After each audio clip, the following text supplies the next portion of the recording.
Good evening, everyone. I'm John O'Loughlin. Welcome to my channel. It's called McDuff Lives.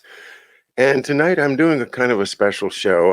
I've noticed that we've been talking a lot about George de Mohrenschildt lately, and I've run across a couple of things that I want to share with you tonight just to help everybody get this man in perspective as to what I think you're going to find is one of the most important people in the 20th century. And again, his name is George de Mohrenschildt. And we're going to start learning about him in the beginning of this new book that I just bought called JFK versus Allen Dulles. The book looks absolutely fantastic. And one of the things, the very first chapter is called JFK and Allen Dulles. Then there's another chapter that's called Dulles, de Mohrenschildt, and oil. So we're going to get a lot of details as we read this book. I'm certainly not going to try to read this chapter yet because I haven't read the book yet, but I am going to take advantage of some materials in the preface that I'm really looking forward to sharing with you because it just helps an awful lot to organize our thoughts about all these different things, from Lee Harvey Oswald to the Romanovs to Baku oil fields to Texas, and who knows what else we'll run into as we review a couple of items about and centering around his relationship with the Rockefellers and Standard Oil. So, and welcome everyone. Hey, Corky and everyone else. Michael Lorette, glad you're here. These are your cousins. Okay. Well, it's interesting. We all have interesting family members. We'll touch upon a little bit of my dad's life tonight as we study this man's story. Excuse me just a second.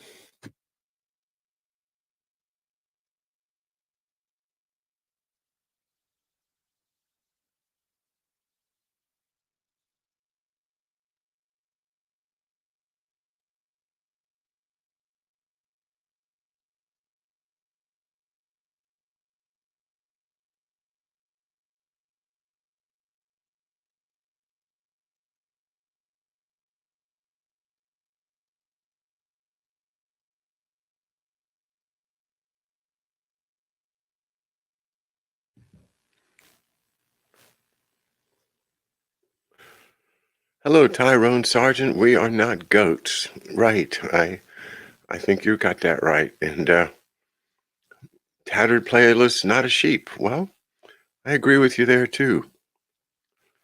And it's all about the oil, says Harry Honkanen. It absolutely is all about the oil. Well, speaking of oil, I want to first start by reading to you a timeline.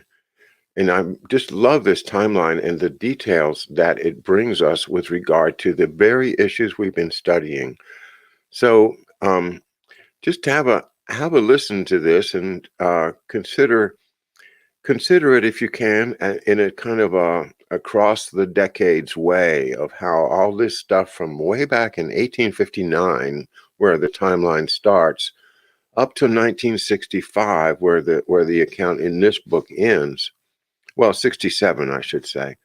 So what's that? Almost 100 or so years, 110 years, right? So here we go. 1859, all right? Remember now, 1859, right before the Civil War, hasn't started yet, but things are looking pretty rough.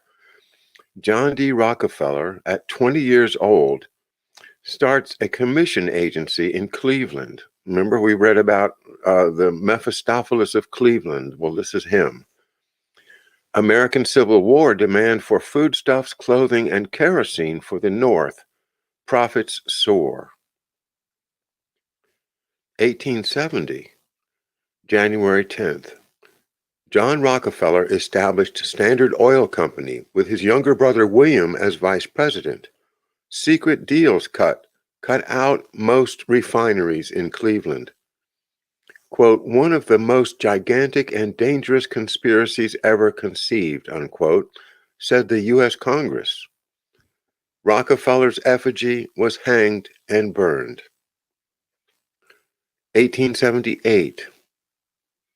Standard Oil controls 95% of U.S. pipelines and refineries. European markets supplied by Russian oil from Baku oil fields in Caucasus. Now, there's where I have to stop and make my first kind of speed bump and say, did you hear that? European markets supplied by Russian oil fields in Baku. Now, if you don't know the idea, Baku is in the southern part of the Soviet Union, actually in Azerbaijan, on the Caspian Sea. So, being possessed by Russia, they own the Romanovs, the Tsar of Russia, is the ultimate owner of the Baku oil fields. Just like today, right? With Gazprom supplying the natural gas to heat the European homes in the wintertime. In that day, it was the oil was coming from Baku to supply oil to Europe. Well, you can see how a John D. Rockefeller would not like to see that and maybe want to upset that deal. Okay, let's read some more. In 1882, Standard Oil of New Jersey set up a legal base for Standard companies in other states. Rockefeller allied with business figures like John D. Archibald, who have influential Senate connections. And the Office of Naval Intelligence is established before the U.S. Army equivalent and before the British or German counterparts. The ONI, 1882. Next, World War I, U.S. Secretary of State Robert Lansing, who is Allen Dulles' uncle, sets up the Secret Service in the State Department. Wow. I've never made that connection before. And this is why I love this timeline, because he's put all of this stuff that's everywhere else all in together in this one little timeline. It's wonderful. So the story is, of course, as we learned from The Brothers, if you read that along with me, by Stephen Kinzer, that the uncle of Allen and John Foster Dulles was the Secretary of State briefly, only for about a year. And his name was Robert Lansing. But I did not know that it was him who set up the Secret Service. So think of the Secret Service agents around JFK when he was murdered. Who controlled the Secret Service? The State Department, right? Well, it's something to consider how Allen Dulles was involved in all of these things going way, way back. And the power of the Secret Service is total. I mean, it's like they're the Praetorian Guard of the president. So they would have the best opportunity of anyone to commit an assassination. And some say they did. In 1915, the next entry in the timeline, Allen Dulles is in the U.S. Embassy in Vienna, Austria, beginning his career in intelligence, and the U.S. enters World War I on April 6th of 1917. His elder brother, John Foster Dulles, gets married in 1912 into the Rockefeller family. So John Foster Dulles marries into the Rockefeller family. 1917, John Fitzgerald Kennedy is born on May 29th. 1919, Standard Oil of New Jersey, which is part of the Rockefeller oil empire, secretly purchases Humble Oil and Refining Company, the largest producer in Texas, and next year buys into Baku oil fields in Russia. Oil fields then held by the Noble brothers, soon under Red Army control. 1920 to 21. Allen Dulles in the U.S. Embassy in Constantinople, on behalf of Rockefeller Oil, negotiates with the head of Baku Oil, Sergei von Mohrenschildt. Okay? This is von Mohrenschildt, the father of George. So Allen Dulles in 1920 and 21 is in the U.S. Embassy in Turkey, and he is negotiating on behalf of Rockefeller with the head of Baku Oil, who is George de Mohrenschildt's father. Now that's how tight Dulles and de Mohrenschildt are, and I never knew how close that was, or how close they were, even way back then. So this is George's father again. His name is Sergei von Mohrenschildt. And his 10-year-old son was George de Mohrenschildt, who in 1938 immigrates from Belgium to the United States. In 1940 to 41, George works with Allen Dulles in Humble Oil, selling oil to Vichy French. Another bombshell, okay? We know that the Vichy French were working, of course, with the Nazis. They had agreed to, they had to, right? But Americans working with the Vichy French to sell oil to Vichy, well, you know where the oil's going, right? It's going into the panzers that are going to be killing Western and Soviet soldiers. That's where that oil's going. And who's selling it? George de Mohrenschildt, on behalf of Allen Dulles in Humble Oil, which is secretly owned by Standard Oil, which is owned by the Rockefellers.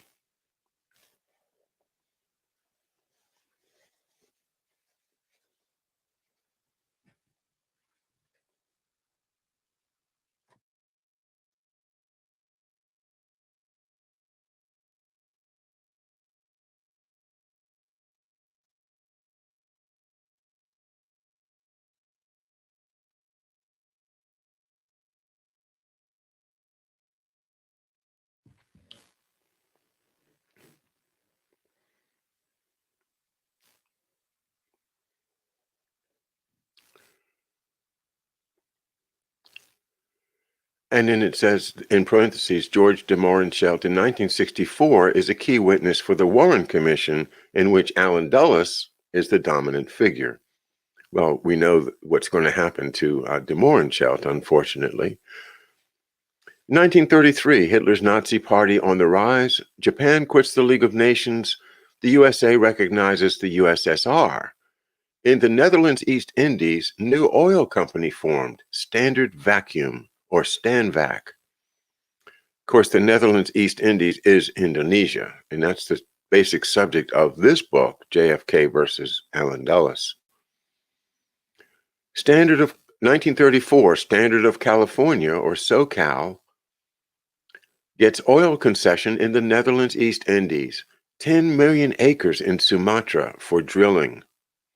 Rockefeller, since World War I, has been denied entry into the Netherlands, New Guinea, or West New Guinea. Indies oil mogul Henri Deterding publishes pro-Nazi memoirs. Henri Deterding is a pro-Nazi oil magnate in New Guinea. So this is an important knowledge when you say, well, why did Japan think they could get all that oil from Indonesia? Well, if the Nazis are there with the technology to help them, makes it more practical, an idea. And this Deterding was a committed Nazi. 1935, the Netherlands, New Guinea starts oil exploration. 40% oil, 40% owned by Royal Dutch Shell, 60% by Stanvac and SoCal. That's, of course, the Rockefellers Southern Standard Oil of California. The NNGPM, which is the name of that company, has a Dutch name, Dutch staff, and headquarters in the Netherlands, but the majority share is held by Rockefeller interests. 1936, NNGPM, expedition to the highest peak in the territory, 16,000 feet. Erzberg and Grasberg, discovered but not announced, parentheses, only much later described as the world's largest primary deposit of gold, parentheses. Freeport, the U.S. company still mining today, starts producing in 1972.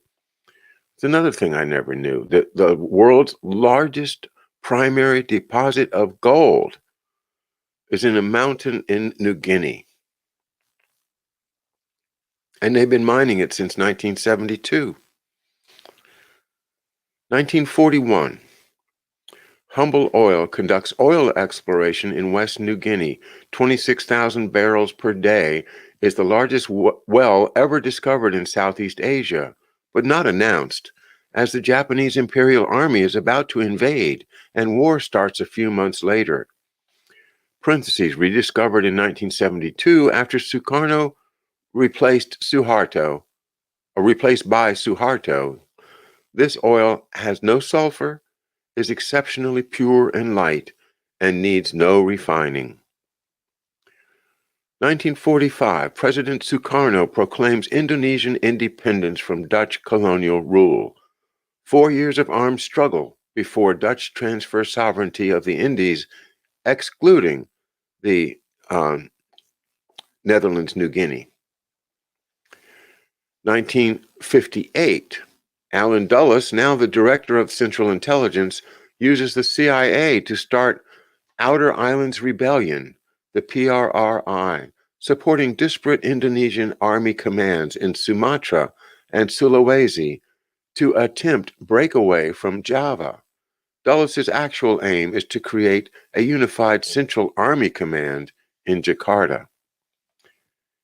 In 1960, when CIA covert operations in the PRRI is perceived as a failure, Moscow offers Jakarta a huge arms deal to oust the Dutch colonial presence. 1961, President Kennedy reappoints as DCI Alan Dulles, who already has arranged for Bay of Pigs and Dutch-Indonesian NNG sovereignty dispute to be Cold War crises awaiting JFK. DCI Dulles fails to inform Kennedy that the Sino-Soviet dispute is real and not an intelligence ploy. U.S. Secretary General Dag Hammarskjöld agrees to intervene in Netherlands, New Guinea, but is assassinated in the Congo. I didn't know he was assassinated in the Congo, just like Patrice Lumumba was. 1962, Kennedy intervenes in Netherlands, New Guinea sovereignty dispute in favor of Indonesia and proposes a follow-up program of U.S. aid against the earlier advice of Alan Dulles. 1963, CIA gun running in Sarawak helps to start the confrontation between Indonesia and Malaysia. U.S. Congress disapproves of Indonesian aggression against British Malaysia and stops U.S. aid program to Indonesia. JFK decides to visit Jakarta. It's set for early 1964 to stop the confrontation in order to restart U.S. aid packages. JFK was unaware that his support for Sukarno will end Dulles' plan for regime change and jeopardize Rockefeller brothers' plans to drive a wedge between Moscow and Beijing. Kennedy is assassinated. And in 1965, Major General Suharto, on the CIA list as a top anti-communist general, yet maintains close friendship with those in the September 30th movement, an army group led by Camarasman Siam, an undercover agent for the Indonesian Communist Party and Suharto's friend, who can access Kostrad headquarters. 6 top Indonesian army generals killed. Suharto alleges that the September 30th movement is PKI front and blames it for the attempted coup attempt against Sukarno and killing the generals. Mass killing starts, and in 1967, Suharto replaces Sukarno. Well, the story is about oil and also now about gold in Indonesia and how the Rockefellers, of course, are going to want to get their hands on that, as well as the oil from Baku, which is in Azerbaijan, which is part of the Soviet Union, which then, of course, becomes the object of the Nazis when they need to get some oil in the middle of their invasion of the Soviet Union, and they tried to get down to the oil fields of Azerbaijan, but they didn't make it. That, of course, is history.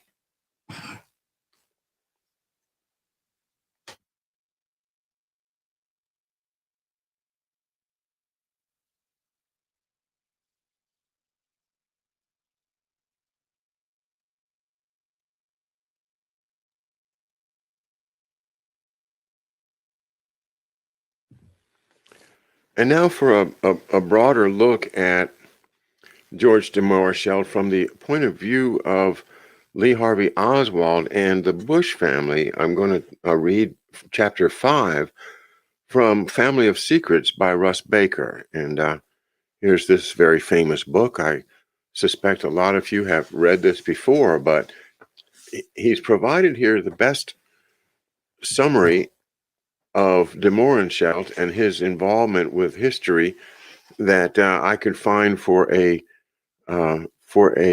short read. So let's get into it. Chapter 5.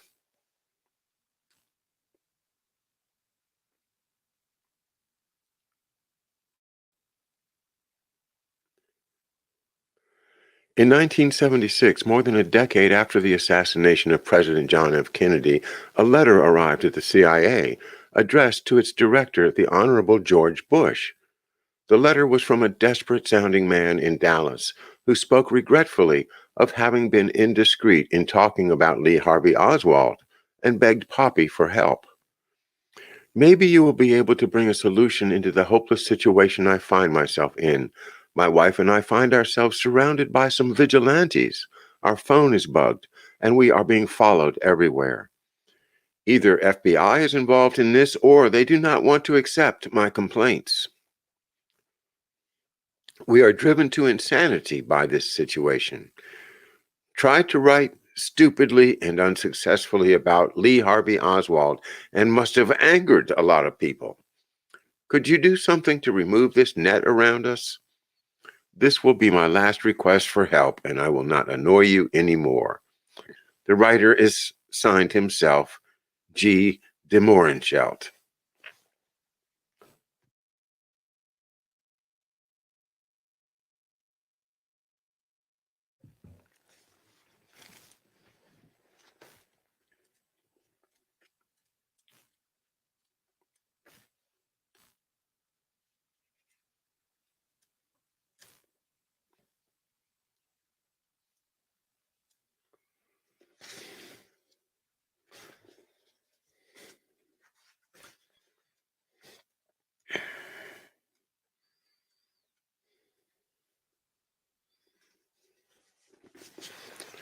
I'm sorry, I wanted to get back from the JFK book one more item, and that is the short little biography that is provided in the book JFK versus Allen Dulles. And it's here's what I really think I want to emphasize is this short biography.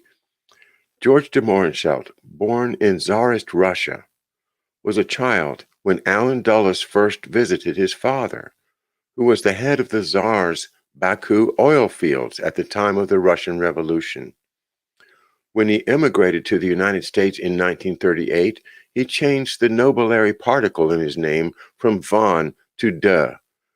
In 1941, he worked at Standard Oil subsidiary with Allen Dulles, and in 1963 befriended Lee Harvey Oswald, chief witness, in Warren Commission, found with gunshot wound to head in 1977. Well,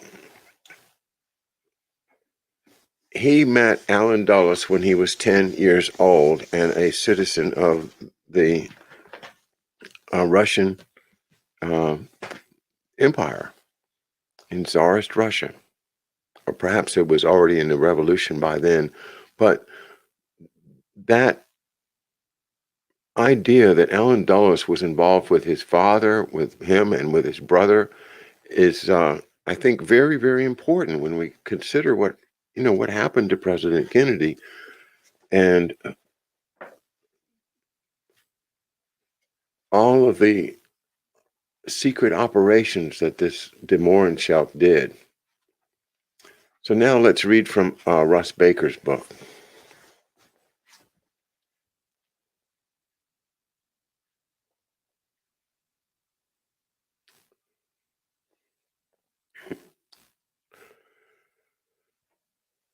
And now here's George Bush's response to de Mohrenschildt's prayer for help.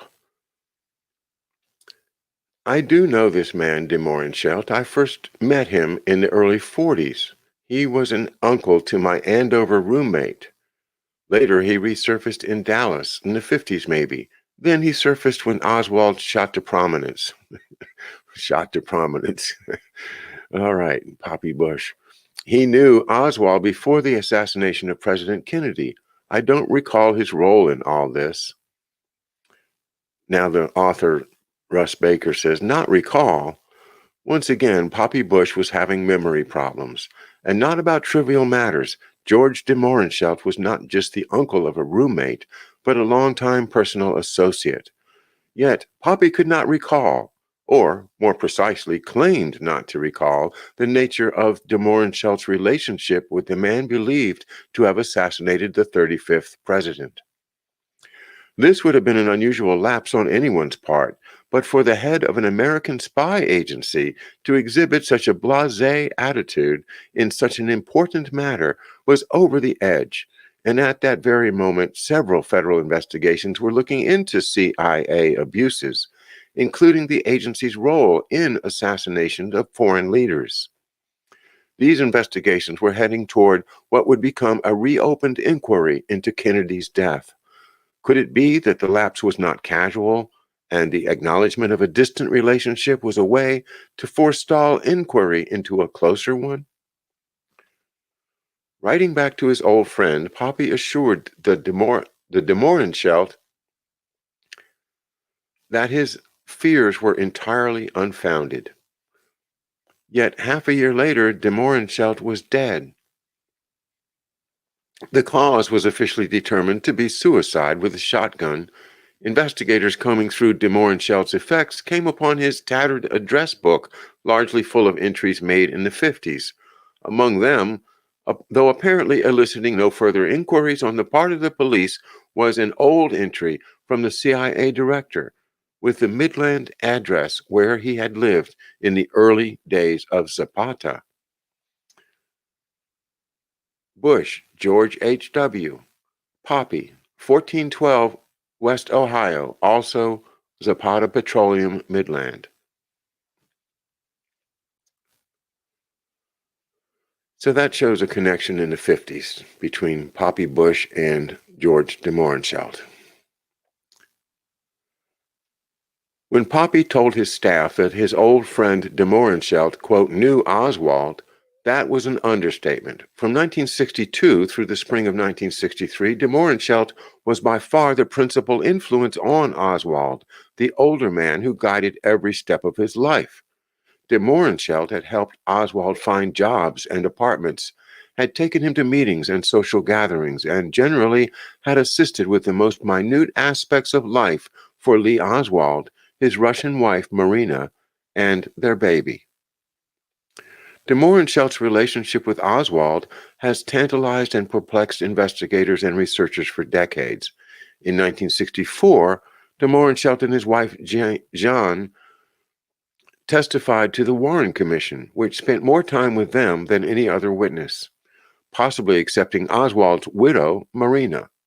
The commission, though, focused on George de Mohrenschildt as a colorful, if eccentric, character, steering away every time de Mohrenschildt recounted yet another name from a staggering list of influential friends and associates.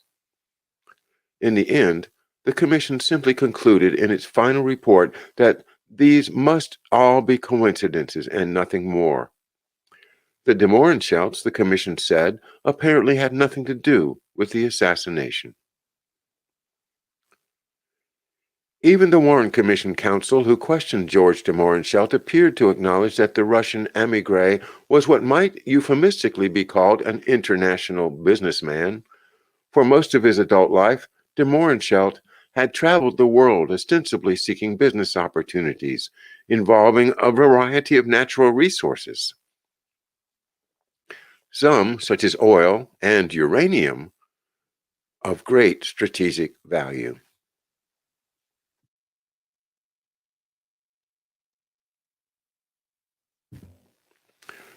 Pardon me, a little frog in the throat tonight.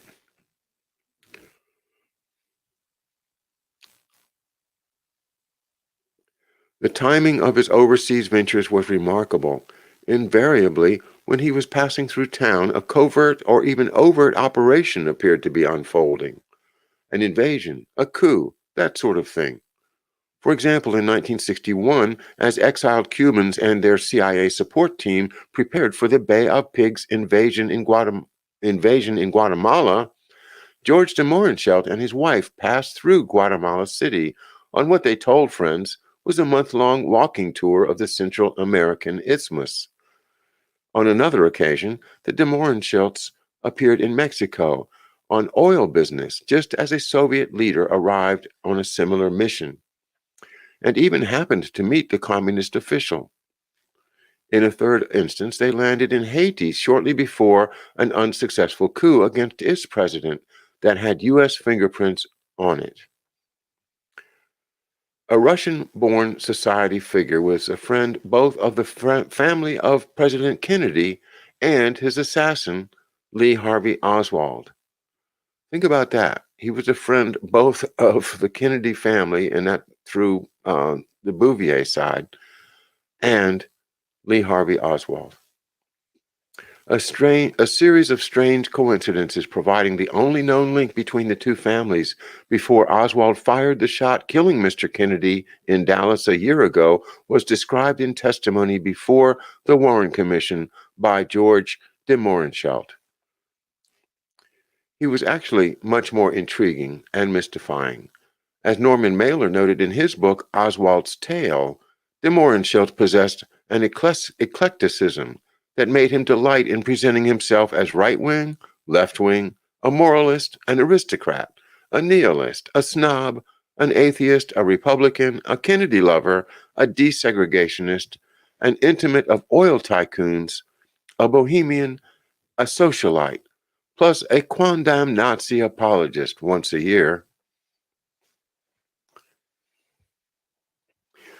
During all these examinations, and notwithstanding de Mohrenschildt's offhand recitation of scores of friends and colleagues, obscure and recognizable, he scrupulously never mentioned that he knew Poppy Bush.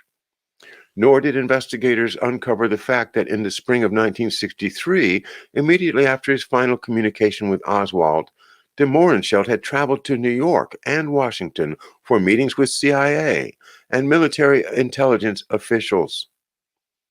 He had even met with a top aide to Vice President Johnson, and the commission certainly did not learn that one meeting in New York included Thomas Devine, then Bush's business colleague in Zapata offshore, who was doing double duty for the CIA. Had the Warren Commission's investigators comprehensively explored this matter, they would have found a phenomenal and baroque backstory that contextualizes de Mohrenschildt within the extended petroleum intelligence orbit in which the Bushes operated. getting America into World War I. The de Mohrenschildts were major players in the global oil business since the beginning of the 20th century, and their paths crossed with the Rockefellers and other key pillars of the petroleum establishment. George de Mohrenschildt's uncle and father ran the Swedish Nobel Brothers oil company's operations in Baku, in Russian Azerbaijan on the southwestern coast of the Caspian Sea. This was no small matter. In the early days of the 20th century, the region held half of the world's known oil supply. By the start of World War I, every major oil interest in the world, including the Rockefellers' Standard Oil, was scrambling for a piece of Baku's treasure, or intriguing to suppress its competitive potential. In 1915, the Tsar's government dispatched a second uncle of George de Mohrenschildt, the handsome young diplomat Ferdinand von Mohrenschildt, to Washington to plead for American intervention in the war, an intervention that might rescue the Tsarist forces then being crushed by the invading German army. President Woodrow Wilson had been reelected partly on the basis of having kept America out of the war. But as with all leaders, he was surrounded by men with their own agendas. A relatively close-knit group of embodying the nexus of private capital and intelligence gathering inhabited the highest levels of the Wilson administration. Secretary of State Robert Lansing was the uncle of diplomat spy Allen Dulles. Wilson's closest advisor, Colonel Edward House, was a Texan and an ally of the ancestors of James A. Baker III, who would become Poppy Bush's top lieutenant. Tsarist Russia then owed $50 million to a Rockefeller-headed syndicate. Keeping an eye on such matters was the U.S. ambassador to Russia, a close friend of George Herbert Walker's, from St. Louis. Once the United States did enter the war, Prescott Bush's father, Samuel Bush, was put in charge of small arms production. The Percy Rockefeller-headed Remington Arms Company got the lion's share of the U.S. contracts.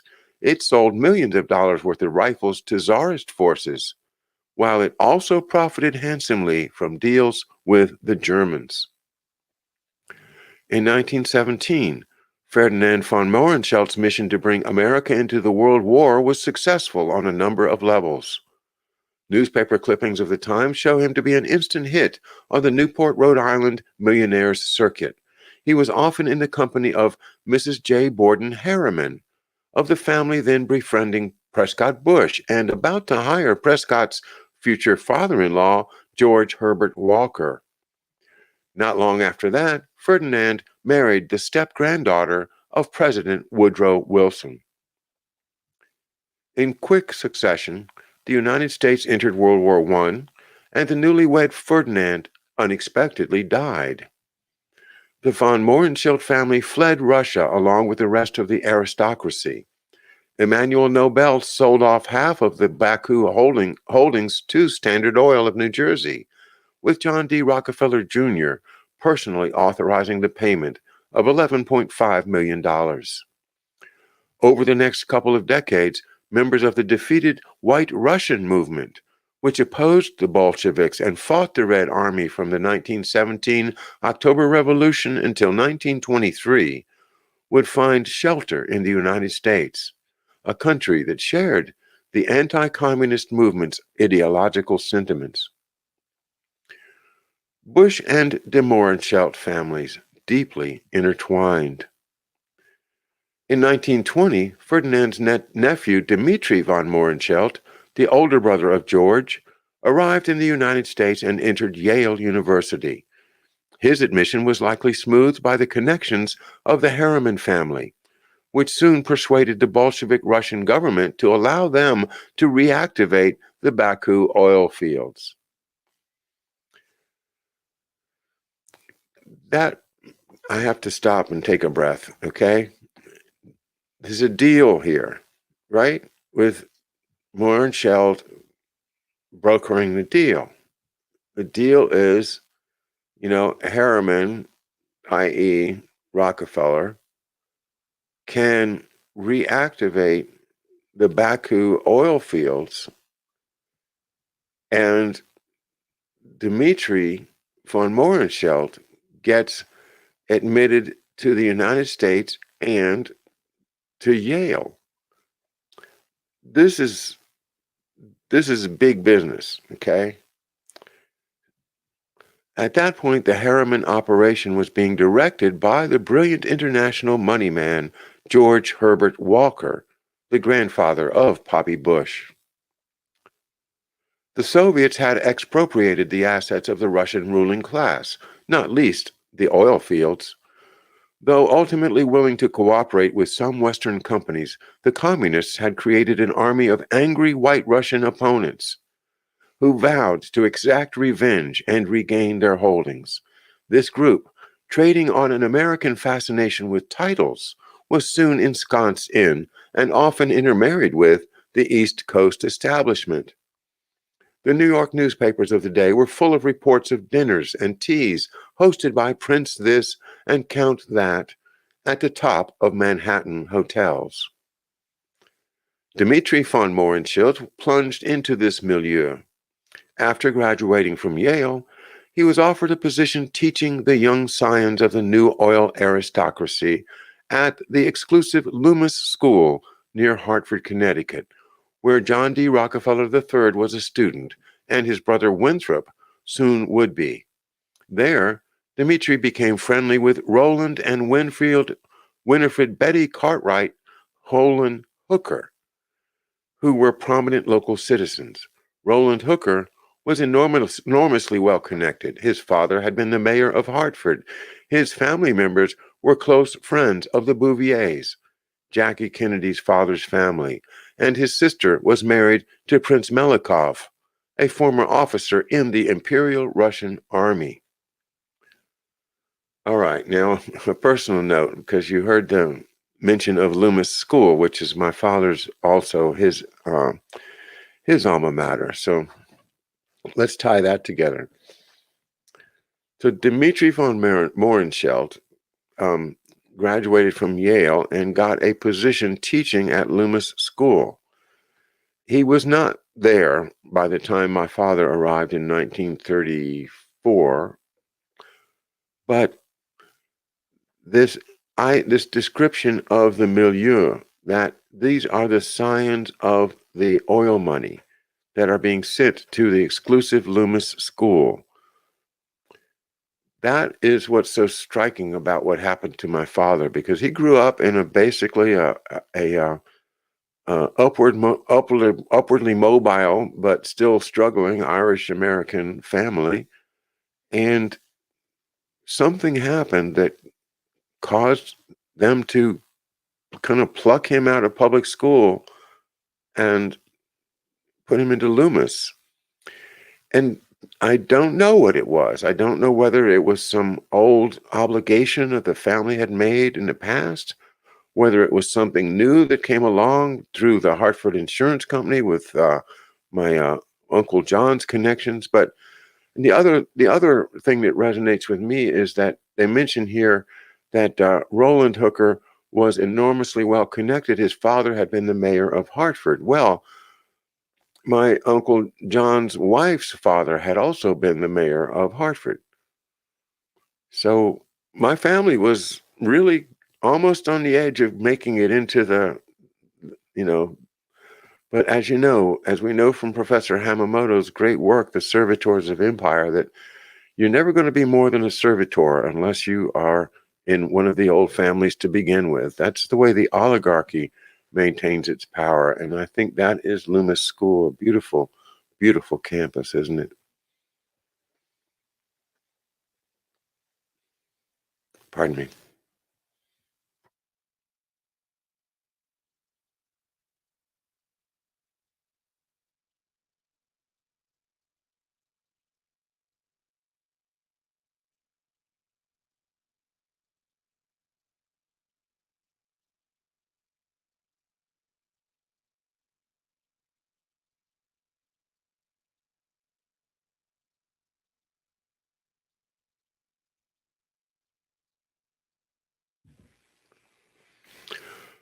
While Dmitri von Mohrenschildt clearly enjoyed the high society glamour, in reality his life was heading underground. Dmitri's lengthy covert resume would include serving in the Office of Strategic Services, wartime spy agency, and later co-founding Radio Free Europe and Radio Liberty. In 1941, Dmitri also founded a magazine, the Russian Review, and later became a professor at Dartmouth. Can you believe that? I wonder if he was teaching there when Milt Peterson went to Dartmouth. He very well could have been. Think of Milt Peterson now and then. He's the owner of the Peterson companies over there at National Harbor, and guy I had a few interesting meetings with.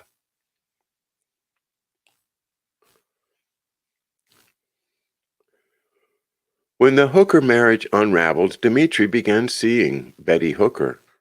In the summer of 1936, immigration records show that Dmitri traveled to Europe, followed a week later by Betty Hooker, with her young daughter and adolescent son. Betty's son, Edward Gordon Hooker, entered prep school at Phillips Academy in Andover, Massachusetts. There, he shared a small cottage with George H.W. Poppy Bush. Bush and Hooker became inseparable. They worked together on Potpourri, the student yearbook, whose photos show a handsome young Poppy Bush and an even more handsome Hooker.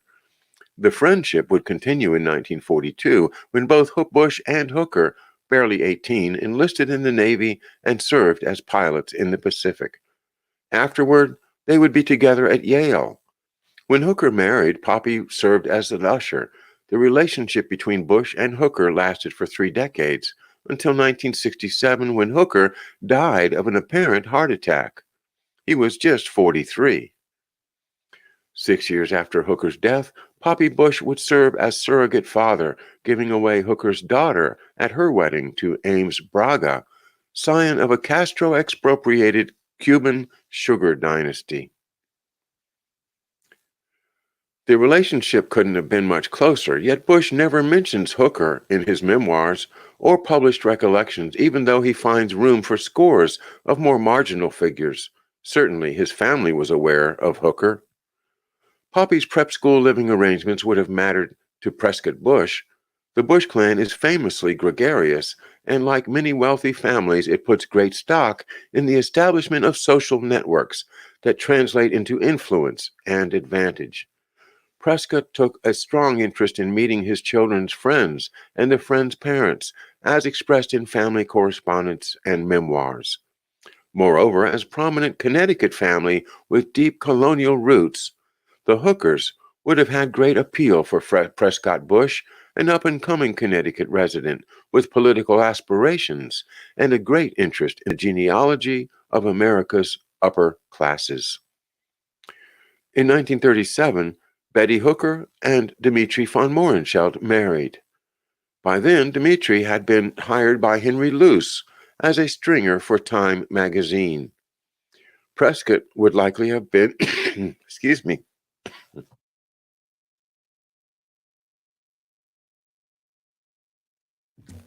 I beg your pardon. Prescott would likely have been keen to know his son's roommate's stepfather, this intriguing Russian anti-communist aristocrat with a background in the oil business and a degree from Yale, working for Prescott's Skull and Bones friend, Henry Luce. Meanwhile, Dmitri's younger brother George had been living with their family in exile in Poland, where he finished high school and then joined a military academy and the cavalry. In May 1938, George arrived from Europe and moved in with his brother and new sister-in-law in their Park Avenue apartment. Young George de Mohrenschildt came to America armed with a doctoral dissertation that reflected the future trajectory of his life. Quote, "The economic influence of the United States on Latin America," unquote. The oil south of the border was certainly of interest to Wall Street figures such as Prescott Bush and his colleagues who were deeply involved in financing petroleum exploration in new areas. The white Russian emigres in the United States were motivated by both ideology and economics to serve as shock troops in the growing Cold War conflict being managed by Prescott's friends and associates. No one understood this better than Allen Dulles, the Wall Street lawyer, diplomat, and spy master in Ascension. Even in this period between the two world wars, Dulles was already molding Russian emigres into intelligence operatives.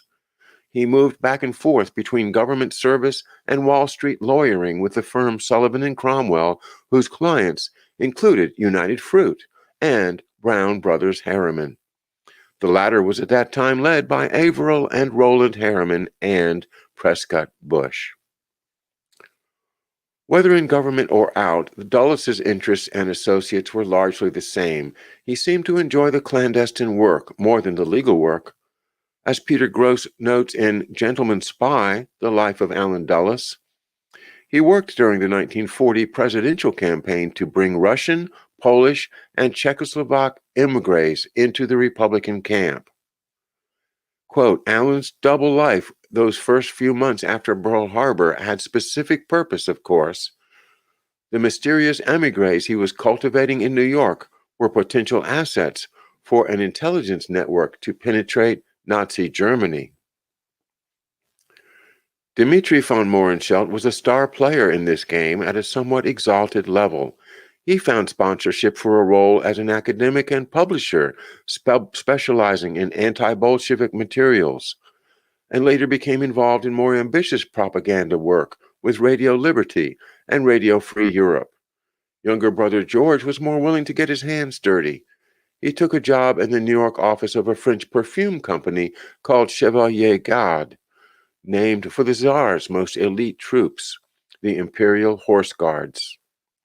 His bosses were powerful Tsarist Russian emigres, well connected at the highest levels of Manhattan society, who worked during World War II in Army intelligence and the OSS. One of them, Prince Serge Oblensky, had escaped Soviet Russia after a year of hiding and became a much-married New York society figure whose wives included Alice Astor. His brother-in-law, Vincent Astor, was secretly asked by FDR in 1940 to set up civilian espionage offices in Manhattan at Rockefeller Center. Astor was soon joined in this effort by Allen Dulles. The next step for George Mohrenschildt was a home furnishings company. His boss there was a high-ranking French intelligence official, and together they monitored and blocked attempts by the Axis war machine to procure badly needed petroleum supplies in the Americas. Young de Mohrenschildt then traveled to the Southwest, where he exhibited still more impressive connections. Ostensibly there to work on oil derricks, he landed a meeting with the chairman of the board of Humble Oil, the Texas subsidiary of Standard Oil of New Jersey, predecessor to Exxon. The jobs kept becoming more interesting. By the mid-40s, de Mohrenschildt was working in Venezuela for Pantepec Oil, the firm of William F. Buckley's family. Pantepec later had abundant connections with the newly created CIA and was deeply involved in foreign intrigue for decades. The Buckley boys, like the Bushes, had been in Skull and Bones, and Bill Buckley, whose conservative intellectual magazine National Review was often politically helpful to Poppy Bush, would in later years admit to a stint working for the CIA himself. George de Mohrenschildt's foreign trips and some of his domestic wanderings as well drew the interest of various American law enforcement agencies. These incidents appear to have been deliberate provocations, such as his working on, quote, sketches outside a U.S. Coast Guard station. In many of these cases, de Mohrenschildt would be briefly questioned or investigated, the result of which was a dossier not unlike that of Lee Harvey Oswald's. These files were full of declared doubts about his loyalties and speculation at various times that he might be a Russian, Japanese, French, or German spy. A classic opportunist, he might have been any or all of these, but he could also have simply been an American spy who was creating a cover story.